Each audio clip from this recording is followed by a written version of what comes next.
Hello everyone, welcome to our YouTube channel. This is Anil Kumar और आज start करते हैं 10th क्लास का फर्स्ट चैप्टर और चैप्टर का नाम रहेगा रियल नंबर्स। देखिए रियल नंबर्स में क्या कुछ है भाई, पढ़ते हैं। ये इंट्रोडक्शन हो गया। चलिए सबसे पहला कंसेप्ट देखिए क्या है। 10th क्लास का भाई फर्स्ट चैप्टर रहेगा real numbers. Concept first, fundamental theorem of arithmetic. जो सबसे मोस्ट इंपॉर्टेंट थ्योरम है भाई वो रहेगी fundamental theorem of arithmetic. Fundamental theorem of arithmetic की थ्योरम क्या कहती है, देखिए every composite number can be written in the form of product of primes uniquely. इससे पहले दो वर्ड समझ लीजिए। एक तो प्राइम नंबर क्या होता है, प्राइम नंबर्स। प्राइम नंबर्स कौन से होते हैं भाई, द नेचुरल नंबर्स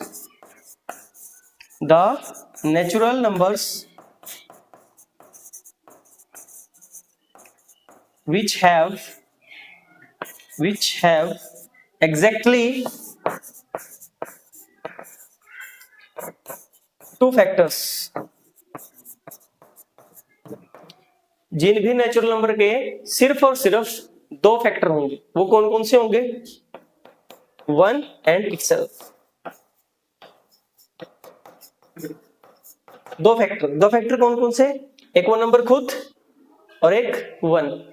जिसके एग्जैक्टली दो ही फैक्टर होंगे वो नंबर क्या कहलाएगा, प्राइम नंबर कहलाएगा। वो नंबर क्या कहलाएगा, प्राइम नंबर। फॉर एग्जांपल हमने देखा 2, 3, 5, 7, 11, 13, 17, 19 एक्सेट्रा। बहुत सारे हैं, इनफाइनाइट मैनी हमें प्राइम नंबर्स मिल जाएंगे। बच्चे कई बार करते हैं प्राइम नंबर को ऑड नंबर से जो है कंफ्यूज कर जाते हैं। देखिए 2 जो है वो इवन भी है और प्राइम भी है, तो इसको ऑड नंबर से कंफ्यूज नहीं करना। यहाँ पे 9 नहीं आया क्योंकि उसके दो से ज्यादा फैक्टर थे, 9, 1 और 3। तो कहने का मतलब क्या हुआ, प्राइम नंबर वही वाला नंबर होगा जिसके सिर्फ और सिर्फ दो ही फैक्टर होंगे, न दो से कम न दो से ज्यादा। हाँ जी, कंपोजिट नंबर क्या हो गया, कंपोजिट नंबर। फिर कंपोजिट नंबर क्या हुआ भाई, a natural number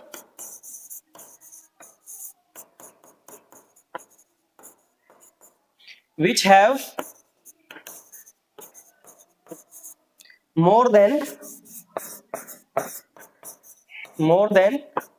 two factors। वो वाले नेचुरल नंबर जिसके दो से ज्यादा फैक्टर होंगे वो नंबर क्या कहलाएगा भाई, कंपोजिट नंबर कहलाएगा। कौन सा नंबर कहलाएगा, कंपोजिट नंबर। इसके एग्जांपल क्या क्या हो जाएंगे सर, 4 ले लीजिए, उसके बाद 6 ले लो, 8, 9, 10, 12 एक्सेट्रा। ये बहुत सारे हमें कंपोजिट नंबर भी मिल जाएंगे। इनके कितने फैक्टर होंगे, कम से कम 3 फैक्टर होंगे। मतलब दो से ज्यादा का मतलब क्या हुआ, 3, 4, 5 कितने भी फैक्टर हो सकते हैं। बात इतनी सी है कि दो से ज्यादा फैक्टर होने चाहिए। अब बात आती है वन क्या है, one is neither prime nor composite. One के बारे में क्या बोलेंगे भाई, वन जो है ना प्राइम है ना कंपोजिट है। प्राइम क्यों नहीं है, क्योंकि वन का दूसरा फैक्टर नहीं मिलेगा हमें, सिर्फ और सिर्फ एक ही फैक्टर है, दैट इज ओनली वन। दूसरा फैक्टर हमें नहीं मिलेगा तो ये क्या हो गया, प्राइम तो नहीं हुआ। अब आते हैं कंपोजिट पे। कंपोजिट कहता है कि कम से कम 3 फैक्टर होने चाहिए। दो से ज्यादा का मतलब क्या हुआ, 3, 4, 5 ये होना चाहिए। जब इसका एक ही फैक्टर है तो ये कंपोजिट भी नहीं हुआ। तो वन को किस में गिनेंगे, ना प्राइम में गिनेंगे और ना ही कंपोजिट में। One is neither prime nor composite. तो ये दो मैंने आपको बता दिए, प्राइम नंबर क्या होता है और कंपोजिट नंबर क्या होता है। अब आते हैं फंडामेंटल थ्योरम ऑफ अर्थमेटिक पे। वो क्या कहती है कि एवरी कंपोजिट नंबर, ये जो नंबर मैंने लिखे हैं जिसके दो से ज्यादा फैक्टर होंगे, इनको हम कैसे लिख सकते हैं, प्रोडक्ट ऑफ प्राइम्स यूनिकली। इनको हम प्राइम्स के प्रोडक्ट में लिख सकते हैं। फॉर एग्जांपल उसने लिया 140। देखिए 140 को मैं क्या लिख सकता हूं, 2 की पावर 2 मतलब 4, 4 5 जा 20, 27 जा 140। तो इसको मैंने कैसे लिख दिया, 2 की पावर 2 मल्टीप्लाई 5 मल्टीप्लाई 7। अगर मान लो मैं इसके ऑर्डर को अलग ना कैलकुलेट करूं, इस ऑर्डर को और इस ऑर्डर को मैं सेम मानूं, तो ये एक्सप्रेशन क्या होगी, यूनिक होगी। कहने का मतलब क्या, वो कोई भी कंपोजिट नंबर उठा लो, आप दुनिया का कोई भी कंपोजिट नंबर आप उठा सकते हो। मान लो मैंने उठा लिया 100 को मैं क्या लिखूंगा भाई, 2 की पावर 2 मल्टीप्लाई 5 की पावर 2। तो ये मैंने क्या बोल दिया, कि ये प्राइम्स की प्रोडक्ट में लिखा गया है, प्राइम्स की पावर हुई और उनके आपस में क्या होगी, प्रोडक्ट। यहाँ पे क्या हुआ, 2 की पावर 2 आया और 5 की पावर 2 आया, तो मैंने 100 को कैसे लिख दिया, 2 की पावर 2 मल्टीप्लाई 5 की पावर 2। तो कोई भी कंपोजिट नंबर होगा उसको आप क्या लिख दोगे, पावर्स ऑफ प्राइम नंबर्स लिख दोगे, मल्टीप्लाई कर दोगे उनको, तो आंसर आ जाएगा। This is called fundamental theorem of arithmetic. सीधी सी बात है कि कोई भी कंपोजिट नंबर को प्राइम्स की प्रोडक्ट में लिखना ही क्या हो गया, इस थ्योरम का मतलब हो गया। ये हेल्प करेगी हमारे क्वेश्चन को सॉल्व करने में, ये बहुत जरूरी है भाई, इसको ध्यान से समझेंगे, ठीक है। चलिए नेक्स्ट कंसेप्ट की ओर मूव करते हैं, देखते हैं क्या है नेक्स्ट कंसेप्ट। हाँ जी, HCF, what is the meaning of HCF? हमने छोटी क्लासेस में पढ़ा है, 10th में फिर से पढ़ना है। हाईएस्ट कॉमन फैक्टर, HCF की डेफिनेशन क्या होती है भाई, हाईएस्ट कॉमन फैक्टर। कहने का मतलब एक ऐसा नंबर, ऐसा सबसे बड़ा नंबर जो दिए गए 2, 3, 4, 5 नंबर्स को डिवाइड करता है। ऐसा सबसे बड़ा नंबर जो दिए हुए 2 या 2 से ज्यादा नंबर्स को डिवाइड करता है, वो क्या कहलाता है, हाईएस्ट कॉमन फैक्टर यानी HCF कहलाता है। लार्जेस्ट कॉमन डिवाइजर, LCD और GCD भी इसके नाम है भाई, लार्जेस्ट कॉमन डिवाइजर या फिर ग्रेटेस्ट कॉमन डिवाइजर, इसी के नाम है किसके, HCF के। हाँ जी, सबसे पहले करते क्या है, निकालते कैसे हैं इसको देखिए। Take common primes with lowest power. सबसे पहले क्या करेंगे, प्राइम फैक्टराइजेशन करेंगे नंबर्स की। अब जैसे फॉर एग्जांपल उसने दिया हुआ था 26 को कैसे लिख सकते हैं बच्चों, 2 मल्टीप्लाई 13 लिख सकते हैं। हाँ जी, 91 को कैसे लिखेंगे, 7 मल्टीप्लाई 13 लिख सकते हैं। अब देखिए एक बार ध्यान से, 26 को मैंने लिखा 2 मल्टीप्लाई में 13, 91 को मैंने लिखा 7 multiply 13। Is there any common prime number? क्या यहाँ पे कोई भी प्राइम नंबर है जो कॉमन होगा? हाँ जी सर, एक है, दैट इज 13। पावर क्या है, दोनों में सेम ही है, एक पावर ऊपर है, एक ही पावर नीचे है। तो HCF क्या आ गया भाई, HCF आ गया सर 13। HCF क्या आ गया सर, जो HCF हुआ वो क्या आ गया, 13 आ गया। मान लो एक नंबर है हमारे पास 2 की पावर 3, 3 की पावर 5, 7 की पावर 2, और एक B नंबर है, मान लो 2 की पावर 2 इंटू 3 इंटू सपोज 11। इन दोनों नंबर का मुझे क्या फाइंड करना था, HCF फाइंड करना है। मैंने क्या किया बच्चों, 2 नंबर है A और B, उनके मैंने प्राइम फैक्टराइजेशन निकाल ली।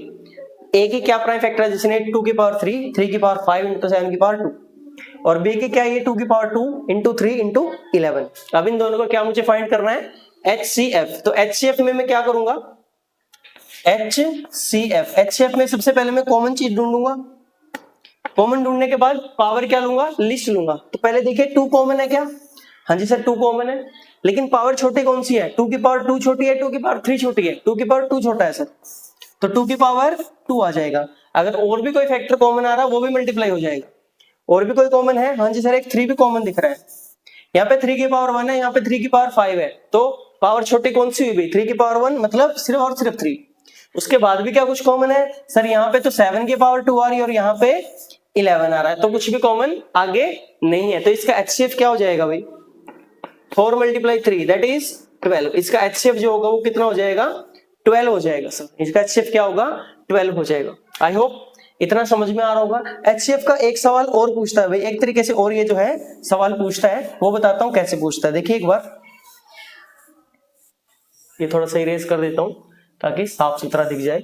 हाँ जी, HCF का एक सवाल ऐसे भी पूछता है, सपोज एक नंबर है, उसको आपने बनाया P की पावर 3, Q की पावर 2 और R की पावर सपोज 5, और एक B नंबर है, उसकी प्राइम फैक्टराइजेशन आपने बनाई P की पावर 2, Q की पावर 5, T की पावर 6, सपोज आपने ऐसे बना दिया। 2 नंबर्स हैं, A भी एक नंबर है, B भी एक नंबर है, दोनों नंबर कैसे थे, कंपोजिट नंबर थे। A और B कैसे नंबर थे, कंपोजिट नंबर थे। और यहाँ पे जो प्राइम फैक्टराइजेशन के बाद आया PQRS, ये जो भी लिखा है मैंने PQRT, ये सारे के सारे क्या है, प्राइम्स हैं। मान लो A की प्राइम फैक्टराइजेशन P की पावर 3, Q की पावर 2, R की पावर 5 दे रखा है, और B नंबर लिखा हुआ है कंपोजिट, जिसकी प्राइम फैक्टराइजेशन क्या आई, P की पावर 2 इंटू Q की पावर 5 इंटू T की पावर 6। अब इन दोनों नंबर्स में हमें HCF पूछ रहा है। HCF कैसे निकलेगा, तरीका सेम होगा। अब यहाँ पे क्या हुआ, 2 3 5 7 ऐसे करके नंबर नहीं दिए, बल्कि P Q R में दे दिए, तो ये सवाल आ सकता है भाई। हाँ जी, क्या इसमें p कॉमन है? हाँ जी सर p कॉमन है, कंसेप्ट सेम रहेगा भाई। p की कितनी पावर लोगे? छोटी पावर लेंगे सर। p की छोटी पावर यहाँ पे कौन सी है? p की पावर 3 छोटा है कि p की पावर 2 छोटा है? सर p की पावर 2 छोटा है। हाँ जी ठीक है। क्या कोई और कॉमन है? हाँ जी सर q कॉमन दिख रहा है। ऊपर q की पावर कितनी है भाई? 2 है सर। नीचे q की पावर 5 है, तो आंसर क्या होगा? q की पावर 2 होगा। यहाँ पे भाई r है और यहाँ पे t है, इन दोनों में कुछ भी कॉमन नहीं है, तो HCF हमारा बस यही हो गया। कौन सा हो गया हमारा HCF? सर हमारा जो HCF होगा इन दो नंबर्स का जो HCF होगा वो p square into Q square ये हमारा बन जाएगा। ऐसे सवाल पूछता है भाई, सीबीएसई बोर्ड में पूछता है और एचबीएसई बोर्ड में पूछने लग गया। आई होप आपको HCF का कंसेप्ट क्लियर होगा। HCF का मतलब हाईएस्ट कॉमन फैक्टर। निकालते कैसे हैं? आप प्राइम फैक्टराइजेशन करके सबसे पहले देखिए कॉमन कोई फैक्टर है क्या। अगर कोई कॉमन फैक्टर है तो उसकी आपको क्या लेनी है? लिस्ट पावर लेनी है, सबसे कम वाली पावर लेनी है। जितने भी नंबर आपसे पूछे गए, जितने भी नंबर का आपसे HCF पूछा गया उसमें कॉमन जो प्राइम होंगे उनकी छोटी पावर ले लीजिए, वो आपका क्या बन जाएगा? HCF। सपोज में कुछ भी कॉमन ना हो, एक नंबर मान लो ले लिया आपने 5, एक नंबर ले लिया आपने 7, इनका HCF क्या आएगा भाई?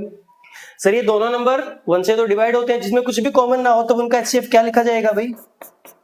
सर HCF 5 और 7 का लिखा जाएगा 1, जिसमें कुछ भी कॉमन नहीं होगा उसका HCF बाय डिफॉल्ट क्या लिखा जाएगा? 1, क्योंकि वो दोनों नंबर 1 से तो डिवाइड होते ही है। चलिए भाई, पहला जो दूसरा कंसेप्ट था हमारा HCF का वो क्लियर हो गया होगा आई होप। चलिए नेक्स्ट जो कंसेप्ट है उसकी तरफ मूव करते हैं। हाँ जी, ये भी हमने भाई लोअर क्लासेस में पढ़ा हुआ है LCM, बट किससे निकालना है हमें? प्राइम फैक्टराइजेशन से निकालना है। कैसे निकालना है? प्राइम फैक्टराइजेशन से हमें निकालना है। LCM की फुल फॉर्म क्या होती है भाई? Lowest common multiple. क्या होता है? Lowest common multiple. इस बात का क्या मतलब हुआ? जिन दो नंबर्स का हम क्या निकाल रहे हैं?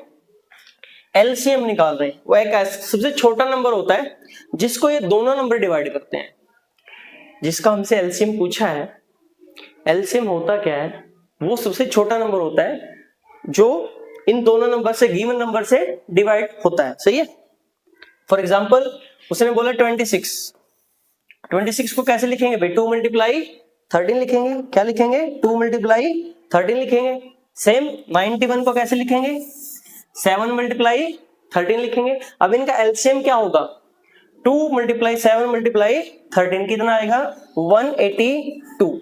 तो कहने का मतलब ये हुआ कि 182 जो होगा ना वो सबसे छोटा ऐसा नंबर है जो 26 से भी पूरा डिवाइड हो जाएगा और 91 से भी पूरा डिवाइड हो जाएगा। 182 से छोटा ऐसा कोई नंबर नहीं मिलेगा हमें जो 26 से भी डिविजिबल हो और 91 से भी डिविजिबल हो। चलो ये तो सर हमें पता था, लेकिन हम निकालेंगे कैसे भाई? प्राइम फैक्टराइजेशन कर लेनी है HCF के जैसे ही।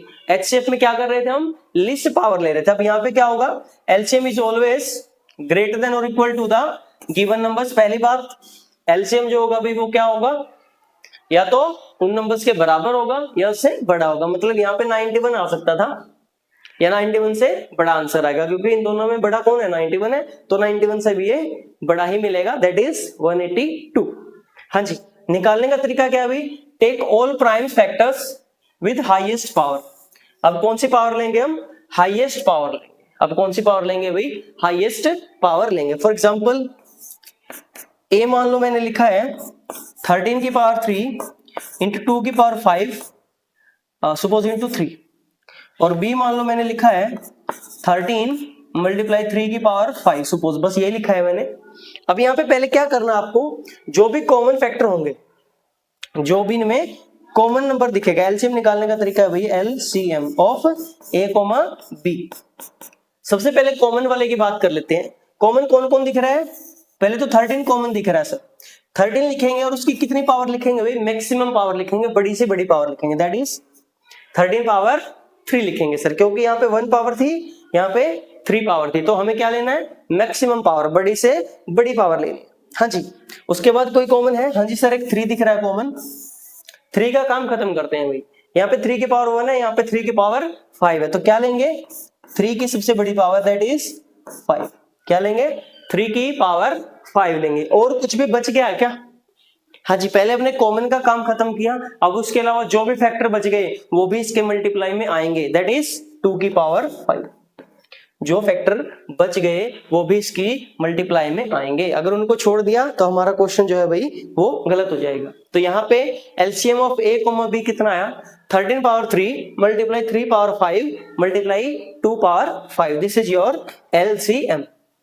ऑन द सेम वे अभी जैसे हमने क्वेश्चन किया था, ए मान लो हमारे पास लिखा हुआ है number P Q suppose R, ठीक है भाई, और बी लिखा हुआ है मान लीजिए p की पावर 2 क्यू की पावर 3 इंटू में टी स्क्वेयर, सपोज ये लिखा हुआ है। एचसीएफ में क्या किया था, कॉमन लिए थे सिर्फ और उनकी सबसे छोटी पावर ली थी। एलसीएम में क्या करेंगे, सबसे पहले कॉमन लेंगे। एलसीएम किस किस का, ए और बी का। हाँ जी, सबसे पहले p देखेंगे, p कॉमन है भाई, हाँ जी दोनों में सर p कॉमन है। p की मैक्सिमम पावर कितनी है सर 2 है, तो p की पावर 2 आ गया भाई मल्टीप्लाई में। आगे भी कुछ कॉमन है क्या, हाँ जी सर बिल्कुल कॉमन है, दैट इज q। क्या कॉमन आ रहा है बच्चों, q आ रहा है। q की कितनी पावर लेंगे, मैक्सिमम पावर 3 है सर, तो 3 पावर लेंगे।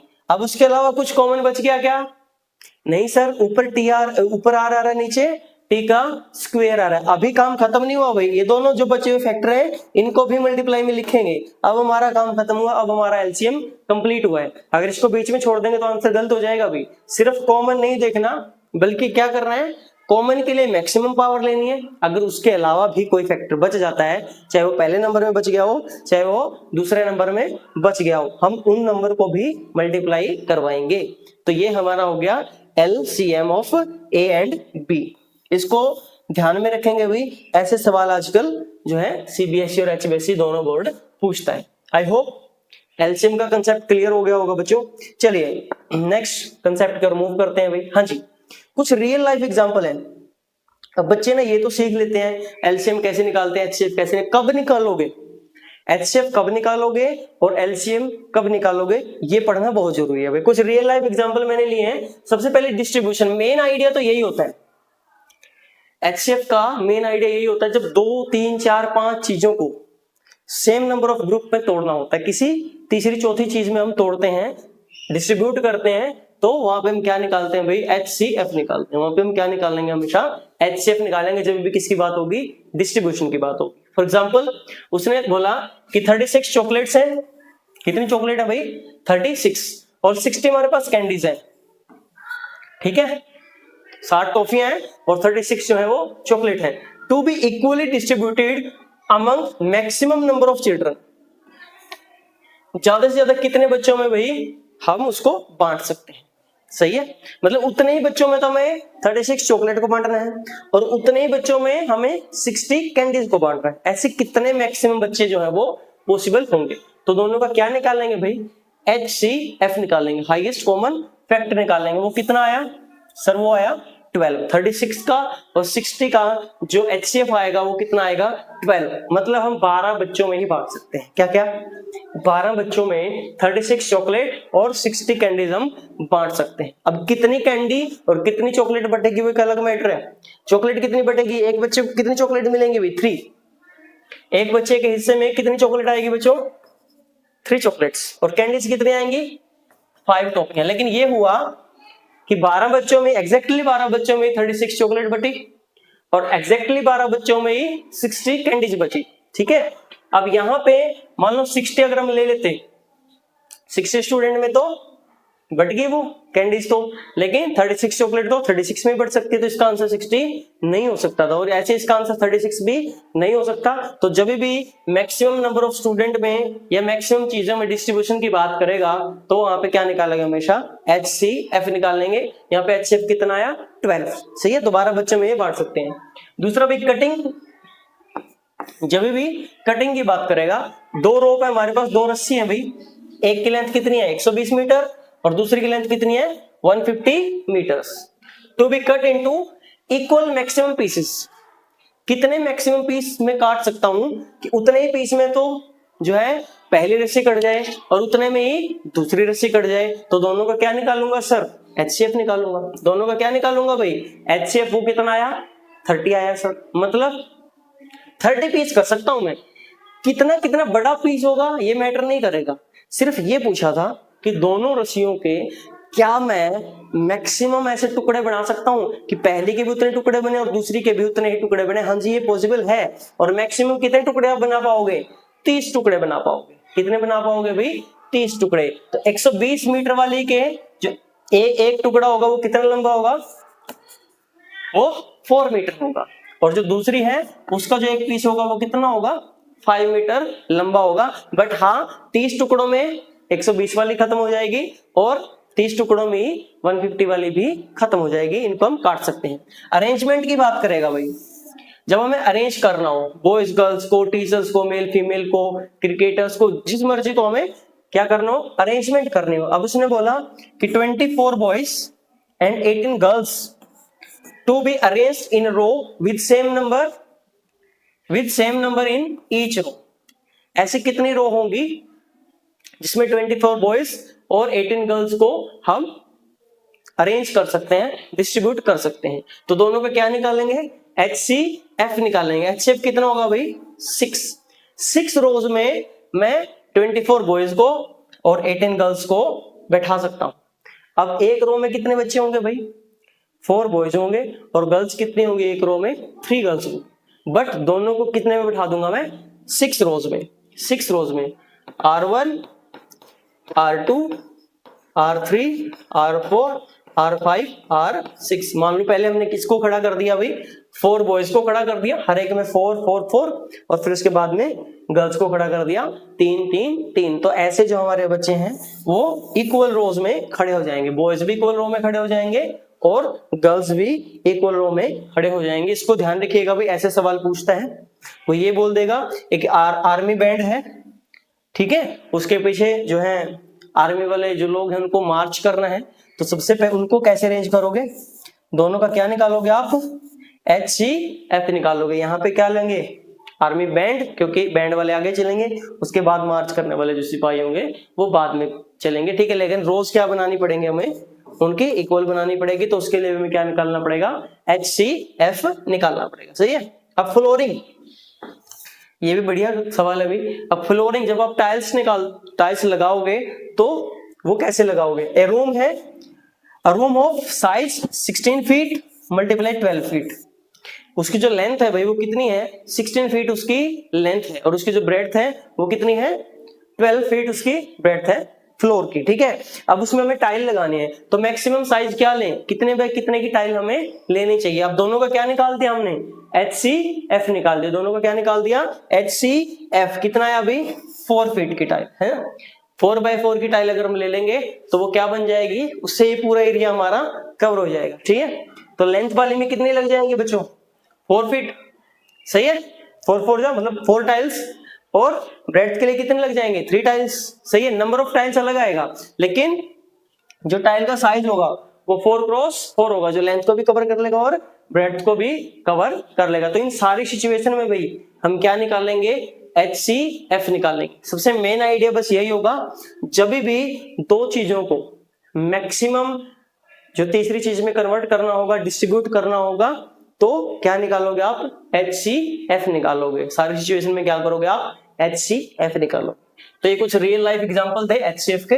आगे बढ़ते हैं, LCM की कुछ रियल लाइफ एग्जांपल पढ़ लेते हैं।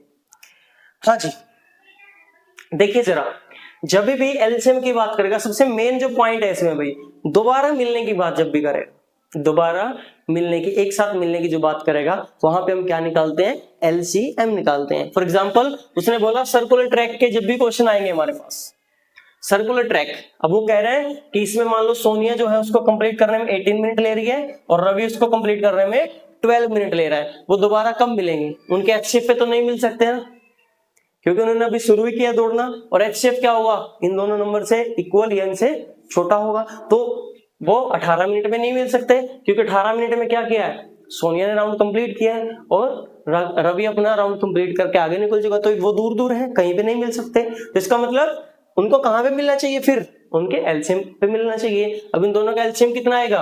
36 मिनट। कितना आएगा बच्चों उनका LCM? 36 मिनट। 36 मिनट पे होगा क्या? सोनिया 2 राउंड कंप्लीट करके उसी पॉइंट पे आ जाएगी, और रवि जो होगा वो 3 राउंड कंप्लीट करके उसी पॉइंट पे आ जाएगा। लेकिन मिले तो दोबारा अपने स्टार्टिंग पॉइंट पे वो कैसे मिलेंगे, एलसीएम के बाद मिलेंगे। हाँ जी, एलसीएम कितना हुआ 36 मिनट, सही है। 36 मिनट के बाद वो दोबारा से अपने प्लेस पे वापस आ जाएंगे, एक 2 राउंड कंप्लीट करके आ जाएगा और एक 3 राउंड कंप्लीट करके आ जाएगा। तो इन सिचुएशन में हम क्या निकालेंगे, एलसीएम निकालेंगे। ट्रांसपोर्टेशन का एक क्वेश्चन देख लीजिए। जब भी बसेस की बात करेगा, बस ए हर 30 मिनट में आती है भाई, किसी भी रूट की आप निकाल सकते हो, आपके गांव के, आपके शहर की। और बस भी जो है बच्चों वो हर 40 मिनट में आती है। दोबारा एक साथ कब आएंगी भाई, मान लो पहली बस आई है, वो कितने मिनट बाद आएगी, दोबारा से 30 मिनट के बाद। दूसरी बस कितने मिनट के बाद आएगी, 40 मिनट के बाद। अब वो एक साथ आई थी, मान लो दोबारा वो एक साथ कब आएंगी, दोबारा मान लो एक साथ बस स्टैंड से निकली, दोबारा उनको वापस आना है तो कब आएंगी, इन दोनों का एलसीएम के बाद आएगी। एलसीएम कितना आएगा 120 मिनट, कितना होता है भाई 2 आवर्स, मतलब 2 घंटे बाद दोबारा से वापस आएंगी वो इकट्ठी। अगर वो इकट्ठी बस स्टैंड से निकली थी तो दोबारा से वो 120 मिनट बाद यानी कि 2 घंटे बाद वापस अपने प्लेस पे यानी बस स्टैंड पे वो आएंगी। तो इस सिचुएशन में हम क्या निकालेंगे, एलसीएम निकालेंगे। लाइट्स की बात कर रहे हैं भाई, लाइट ब्लिंक करती है ना, 2 लाइट्स ब्लिंक है 20 सेकेंड एंड 30 सेकेंड। मान लो एक लाइट जो 20 सेकेंड में ब्लिंक करेगी, फिर 20 सेकेंड में ब्लिंक करेगी, वो ऑन होगी, और दूसरी जो होगी वो 30 सेकेंड के बाद ऑन होती है, ब्लिंक करती है। अगर वो एक साथ अब ब्लिंक हुई है तो उसके बाद वो दोबारा कितने सेकंड के बाद ब्लिंक होंगे, तो दोनों का क्या निकालना पड़ेगा हमें सर, एलसीएम निकालना पड़ेगा। क्या निकालना पड़ेगा, एलसीएम निकालना पड़ेगा। एलसीएम कितना आएगा 20 और 30 का, एलसीएम आएगा सर 60 सेकेंड्स। एलसीएम कितना आएगा बच्चों 60 सेकेंड्स। 60 सेकेंड का मतलब 1 मिनट के बाद अगर वो अब ब्लिंक हुई है दोनों लाइट, तो बार बार दोनों अल्टरनेटली ब्लिंक होती रहेंगी, लेकिन एक एग्जैक्टली 1 मिनट के बाद हम देखेंगे तो दोनों लाइट एक साथ ब्लिंक होंगी, एक साइड एक साथ जो है वो ऑन हो जाएंगी, सही है। स्कूल बेल्स, स्कूल बेल का एक क्वेश्चन देख लीजिए भाई। मान लो 3 बेल है, पहली बेल कितने मिनट के बाद बजेगी भाई 45 में। मान लो 3 स्कूल हैं एक साथ, उनकी जो बेल की टाइमिंग है वो अलग अलग है। मान लो पहली बेल जो है वो 45 मिनट के बाद बजेगी, हर एक 45 मिनट के बाद बजेगी। दूसरी जो है वो 60 मिनट के बाद बजती है, और तीसरी जो है वो 90 मिनट के बाद बजती है। 3 बेल है। अब एक साथ वो बजी थी तो दोबारा से किस टाइम के बाद वो एक साथ बजेंगे, ये हमें निकालना है। तो इसके लिए हमें क्या निकालना पड़ेगा सर, एलसीएम निकालना पड़ेगा। किस किस का, 3 चीजें तो तीनों का निकालेंगे, 4 होती है तो चारों का निकालते हैं, 2 होती है तो दोनों का निकालते हैं। तो 45, 60 और 90 का जब मैंने एलसीएम निकाला तो कितना आएगा सर 180 मिनट्स। कितना आएगा 180 मिनट आएगा, 180 मिनट आएगा। इसका मतलब 3 घंटे बाद। अगर मान लो तीनों बैल अब एक साथ बजी हैं तो 3 घंटे बाद तीनों बैल दोबारा से एक साथ बजेंगी। 3 घंटे बाद दोबारा क्या होगी, एक साथ वो बजेंगी। तो ये हमारा क्या था भाई, एलसीएम का सवाल था। लास्ट इसका एग्जांपल देख लेते हैं, पैक। चलिए भाई 5th एग्जांपल देखते हैं, देखिए क्या कह रहा है वो। पैकिंग वाला है। 1 बॉक्स हैज 4 स्वीट। पहले बॉक्स में कितने स्वीट्स हैं भाई, 4 स्वीट्स हैं। Second has 6 sweets, minimum sweets two by, so both boxes. अच्छा, कम से कम कितनी मिठाई मुझे खरीदनी पड़ेगी कि मेरे को ये दोनों बॉक्स ही मिल जाए। तो दोनों का क्या निकालूंगा, मिनिमम वर्ड दिख रहा है ना, मतलब लिस्ट कॉमन मल्टीपल। तो दोनों का भाई एलसीएम निकाला, कितना आएगा, एलसीएम आया सर 12। दोनों का एलसीएम कितना आएगा सर 12। अब इस हिसाब से क्या हुआ, पहले कितने बॉक्स मिले मुझे, 3 मिले। 12/4 कितना आएगा सर 3। तो पहले कितने बॉक्स मेरे को लेने पड़ेंगे, 3 बॉक्सेस। और जो दूसरे बॉक्स होंगे उसमें एक में कितनी स्वीट है भाई, 6 स्वीट है। तो दूसरे बॉक्स कितने लेने पड़ेंगे मुझे, 2। जब दोनों अगर मुझे बॉक्सेस लेने थे, बाद वाले बॉक्सेस 2 और पहले वाले 3, तो मुझे कितनी मिठाइयां लेनी पड़ी भाई, 12 जो है स्वीट मुझे लेनी पड़ी। तो ये थे कुछ रियल लाइफ एग्जांपल एलसीएम के। चलिए नेक्स्ट क्वेश्चन, नेक्स्ट जो कंसेप्ट है बच्चों उसकी तरफ मूव करते हैं। हाँ जी, relation between HCF and LCM. एक रिलेशन होता है भाई, बहुत इंपॉर्टेंट रिलेशन है। 2 नंबर का क्वेश्चन यहाँ से बहुत बार बनने के चांसेस रहते हैं। वो रिलेशन क्या है, 2 नंबर का एचसीएफ मल्टीप्लाई एलसीएम उन दोनों नंबर की मल्टीप्लाई के इक्वल ही आएगा। 2 नंबर लो, उनका एचसीएफ निकालो, उनका एलसीएम निकालो, दोनों की मल्टीप्लाई करके देखो, और उन ओरिजिनल नंबर की मल्टीप्लाई करके अगर आप देखेंगे तो आंसर क्या आएगा बच्चों, सेम आएगा। आंसर क्या आएगा भाई, सेम आएगा। यही उसने बोला है। Only for 2 numbers, not for 3 numbers. ये ध्यान रखेंगे भाई, ये सिर्फ किसके लिए फॉर्मूला होता है, सिर्फ और सिर्फ 2 नंबर्स के लिए होता है, 3 नंबर के लिए अलग फॉर्मूला होता है। इसको 3 नंबर के साथ कंफ्यूजन नहीं करेंगे। सिर्फ और सिर्फ कितने नंबर्स के लिए फॉर्मूला वैलिड होगा, 2 नंबर्स के लिए वैलिड होगा, ओनली फॉर 2 नंबर्स। एग्जाम्पल उसने दिया 26 एंड 91। अभी हमने एचसीएफ इसका देखा था, कितना आया था, 13 आया था। एलसीएम हमने देखा था, वो कितना आया था, 182 आया था। जब दोनों की मैं मल्टीप्लाई करूंगा वो कितनी आएगी, 2366 आएगी। कितनी आएगी भाई, 2366 आएगी। और जब मैं 26 और 91 की मल्टीप्लाई करूंगा वो भी 2366 आएगी, वो भी क्या आएगी, 2366 आएगी। सही है क्या? मैंने क्या कहा कि इन दोनों का 26 और 91 का जब मैंने एचसीएफ निकाला था वो आया था 13, और जब एचसीएफ निकाला था वो आया था 182। जब दोनों की मैंने मल्टीप्लाई किया 2366, और जब मैं 26 और 91 की मल्टीप्लाई करूंगा वो भी बच्चों क्या आएगा, 2366 आएगा। सही है। अच्छा, इसका यूज कहां पे कर सकते हैं, अगर एक दिया हुआ हो हमें और दूसरा निकालना हो, मतलब अगर हमें एलसीएम दे रखा है तो एचसीएफ में आराम से निकाल सकता हूं, मेरे को प्राइम फैक्टराइजेशन की जरूरत नहीं पड़ेगी। सही है। मान लो मुझे क्या दिया हुआ है, एचसीएफ दिया हुआ है, एचसीएफ गिवन है। मान लो मुझे क्या पूछ रहा है, एलसीएम पूछ रहा है, तो वो आसानी से निकल सकता है, ए मल्टीप्लाई बी बाय में एचसीएफ कर दूंगा तो क्या निकल जाएगा भाई, एलसीएम निकल जाएगा। ऐसे ही मान लीजिए एलसीएम इज गिवन, एलसीएम की कोई भी वैल्यू बच्चों दे रखी है 10, 20, 50, 60 कुछ भी दे रखी है, हमें क्या निकालना है, एचसीएफ निकालना। वो क्या हुआ, ए मल्टीप्लाई बी बाय में एलसीएम। ये किसकी वैल्यू आ जाएगी भाई, एचसीएफ की आ जाएगी। ये हमारे क्वेश्चन को और इजी कर देगा, यहाँ पे हमें प्राइम फैक्टराइजेशन की जरूरत भी नहीं पड़ेगी। इसको ध्यान में रखेंगे, बस इस बात को ध्यान यहाँ पे रखना है कि ये 2 नंबर्स के लिए वैलिड होता है, 3 नंबर के लिए फॉर्मूला वैलिड नहीं होता, उसके लिए दूसरा फॉर्मूला होता है। आई होप इतनी बात क्लियर होगी हुई, कंसेप्ट 4 क्लियर हो गया होगा आपको। ये बेसिक्स चल रहा है फर्स्ट चैप्टर का। हाँ जी, सबसे मोस्ट इंपॉर्टेंट जो आपके भाई सेकंड एक्सरसाइज में भी हेल्प करेगा वो ये रहेगा, 1.2 थ्योरम है बच्चों एक, वो क्या कहती है, let P be a prime number. P अगर एक प्राइम नंबर है, if P divides A square then P divides A also. ये बात कह रहा है अभी। मान लो 5 डिवाइड्स 25 किसका स्क्वायर होता है, 5 का स्क्वायर ही होता है। मान लो 5 किसको डिवाइड कर रहा है अभी, 5 के स्क्वायर को डिवाइड कर रहा है, तो क्या 5 डिवाइड 5 भी होगा, हाँ जी सर बिल्कुल होगा। सही है क्या? अगर कोई प्राइम किसी भी नंबर के स्क्वायर को डिवाइड करता है तो सिंपल उस नंबर को भी डिवाइड करेगा। नेचुरल नंबर्स की बात चल रही है ये, क्योंकि हमने यहाँ पे नेचुरल नंबर और इंटीजर्स ही पढ़ना है। ये किसके लिए होगी, नेचुरल नंबर्स के लिए होगी। सही है। हाँ जी, वो कह रहे हैं अगर कोई p है जो किसको डिवाइड कर, कोई भी प्राइम ए स्क्वायर को डिवाइड करता है तो खाली ए को भी डिवाइड करेगा। सही है क्या? 1-2 एग्जांपल और कर लेते हैं। क्या ये जो बात होगी, हाँ जी, क्या ये जो बात होगी सिंपल नंबर के लिए भी वैलिड होगी भी, यस और नो? जरूरी नहीं है ये सिंपल नंबर के लिए भी डिवाइड मतलब वैलिड होगी, कंपोजिट नंबर के लिए भी वैलिड होगी। ये किसके लिए वैलिड होगी, सिर्फ और सिर्फ प्राइम नंबर के लिए वैलिड होगी। किसके लिए वैलिड होगी भाई, सिर्फ और सिर्फ प्राइम नंबर के लिए। मान लो जो 7 है, 7 डिवाइड्स 196, आराम से इसको चेक कर सकते हो। 7 किसको डिवाइड करता है, 196 को डिवाइड करता है। 196 किसका स्क्वायर होता है भाई, 14 का स्क्वायर होता है। किसका स्क्वायर होता है, 14 का स्क्वायर होता है। तो ये पक्का किसको भी डिवाइड करेगा, हाँ जी, ये पक्का किसको भी डिवाइड करेगा, ये 14 को भी डिवाइड करेगा। 7 डिवाइड्स 14 ऑल्सो। 7 किसको भी डिवाइड करेगा, 14 को भी डिवाइड करेगा। ये थ्योरम जब हम √2 को इरेशनल प्रूव करेंगे सेकंड एक्सरसाइज में यूज होगी भाई। इस थ्योरम के बिना हमारा काम नहीं चल सकता। इसकी स्टेटमेंट बहुत इंपॉर्टेंट है, दोबारा देख लीजिए इसकी स्टेटमेंट। अगर कोई प्राइम नंबर है जो ए स्क्वायर को डिवाइड करता है तो वो खाली ए को भी डिवाइड करेगा। ये 100% श्योर बात है।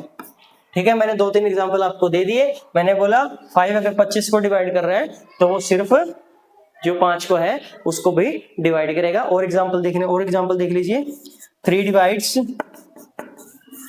81 किसका स्क्वायर होता है भाई? 9 का स्क्वायर होता है। तो ये सिंपल 9 को भी डिवाइड करता है, हम जानते हैं जो 3 के टेबल है उसमें 9 आता है, तो 3 डिवाइड्स 9 ऑल्सो। सही है भाई। तो ये थ्योरम थी हमारी 1.2 जो हमारी सेकंड एक्सरसाइज है, उसके लिए बहुत इंपॉर्टेंट थ्योरम है, इसके बिना हम काम नहीं कर पाएंगे। सही है, न्यू एनसीईआरटी में रहेगा, ये बेसिक ऑफ 1.2 रहेगा। ठीक है, चलिए आगे तो भी क्वेश्चंस आ गए हैं हमारे, आगे तो बच्चों क्या है हमारे क्वेश्चंस आ गए हैं, तो क्वेश्चंस को थोड़ा सा इसको स्प्लिट करके कर लेते हैं।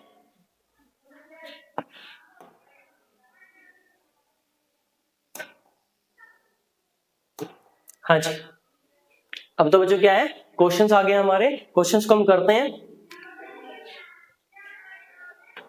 हाँ जी, सबसे पहले क्या पूछ रहा है हमसे, देखिए जो पहला क्वेश्चन है वो क्या कह रहा है, express as product of prime factors. ये जो कुछ कंपोजिट नंबर हमें दिए हुए हैं अभी, जो बेसिक में मैंने बताया उसी पे बेस्ड हो गया। 140, 156, 3825, 500, 5 और 7429, इन सब नंबर की हमें क्या निकालनी है, प्राइम फैक्टराइजेशन निकालनी है। तो सबसे पहले जो पहला नंबर होगा भाई उसको निकालते हैं, दैट इज 140। सबसे पहले कौन सा नंबर होगा, दैट इज 140। 140 की भाई प्राइम फैक्टराइजेशन करते हैं। देखिए ये पिछले तरीके से ही करेंगे जैसे आप लोअर क्लासेस में करते थे। इसको एक साइड में लिखिए और फिर आपको डिवाइड करवाना है। ठीक है, 2 पे डिवाइड हो रहा है, हाँ जी सर बिल्कुल हो रहा है। 2 से कितने बार में चला जाएगा भाई, 70 टाइप्स चला जाएगा। ठीक है, 2 पे फिर डिवाइड कराओगे कितना हो जाएगा, 35 हो जाएगा सर। अब ये 5 पे चलेगा क्योंकि लास्ट में 5 आ रहा है, तो वो नंबर किससे डिवाइड होता है, 5 से डिवाइड होता है सर। 7 कितने तक चला गया भाई, 1 तक हमें लेके जाना है। तो सर 140 की जो मैं प्राइम फैक्टराइजेशन लिख सकता हूँ कितनी बार है, देखिए भाई 2 इसमें कितनी बार आया बच्चों, सर 2 जो है यहाँ पे 2 टाइम्स है, तो इसको क्या लिख देंगे 2 की पावर 2 मल्टीप्लाई 5 कितनी बार आया सर 1 टाइम्स, और 7 कितनी बार आया सर 1 टाइम्स, दैट्स ऑल। ये होगी हमारी प्राइम फैक्टराइजेशन किस किस की, 140 की। 140 की प्राइम फैक्टराइजेशन क्या होगी, 2 पावर 2 मल्टीप्लाई 5 मल्टीप्लाई 7। चलिए दूसरा पार्ट देख लीजिए भाई, दूसरे पार्ट में क्या कह रहे हैं, 156 किसकी बात चल रही है भाई, 156। तो 156 को जब मैं करूंगा तो कितना आएगा भाई, 156 को 2 पे डिवाइड करवाएंगे, 2 7 जा 14 और 2 8 जा 16। 2 पे फिर से डिवाइड होगा क्योंकि इवन नंबर आ रहा है, यूनिट डिजिट जब भी इवन नंबर होगा 2 से डिवाइड होता रहेगा। 2 3 जा 6, 2 9 जा 18, हाँ जी 3 पे जाएगा क्योंकि इनका सम जो है वो 12 है, 3 से डिवाइड हो रहा है, तो ये नंबर भी किससे होगा, 3 से डिवाइड हो जाएगा। 13 एक प्राइम नंबर आ गया, तो ये और किसी पे नहीं चलेगा भाई, 13 पे ही चलेगा। तो इसकी प्राइम फैक्टराइजेशन क्या हो जाएगी बच्चों, 2 कितनी बार आया यहाँ पे भी, सर 2 जो है वो 2 टाइम्स आया, तो आंसर क्या हो जाएगा, 2 power 2 multiply 3 multiply 13, this is our prime factorisation, this is our prime factorisation. I hope clear हो गया होगा।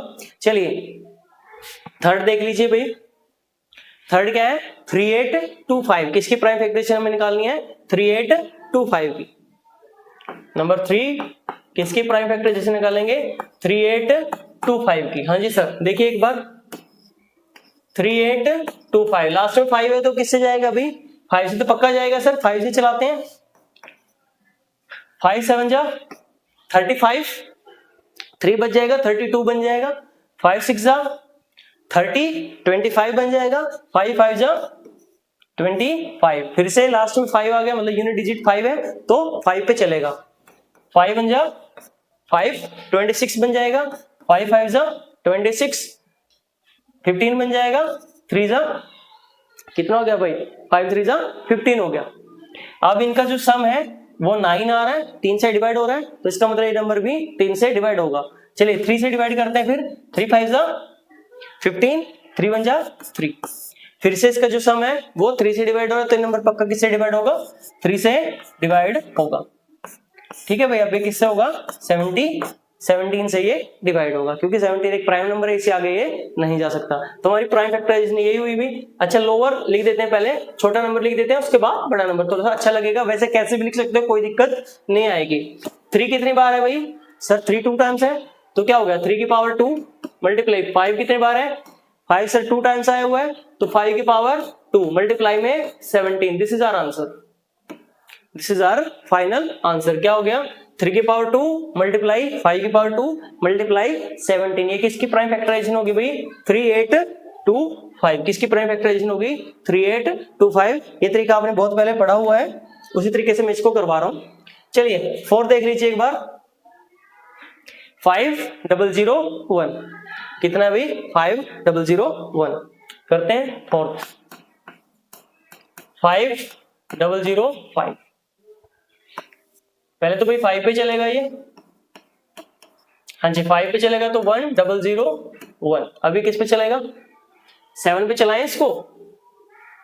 अगर ये 7 पे चलाएंगे 7 1 जा 7 3 बच जाएगा, ऊपर से उतरेगा भाई 30 तो 5 4 जा 28 और उधर से क्या बचेगा 2 और 1 तो 7 3 जा 21।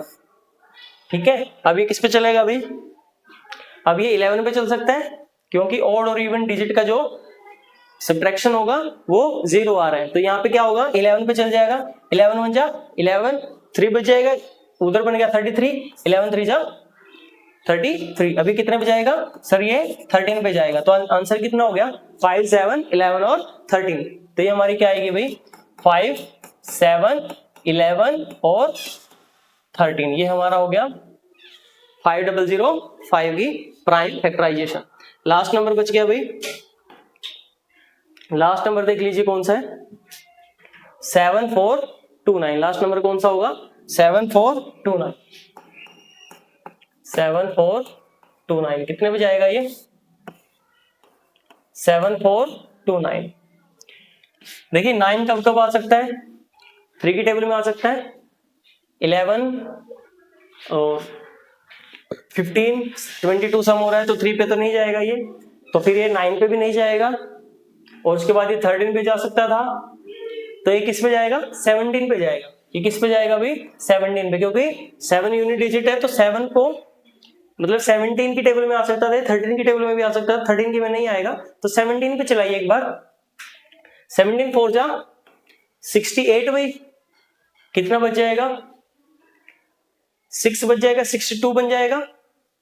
7 3 जा 51 119 बन जाएगा और 7 7 जा कितना बन जाएगा 7 7 जा 119 बन जाएगा। ठीक है, अब ये क्या हो रहा है 10 और 4 14 बन रहा है, तो 3 से तो डिवाइड नहीं हो सकता, 9 से भी डिवाइड नहीं हो सकता, ये 13 पे जाएगा क्या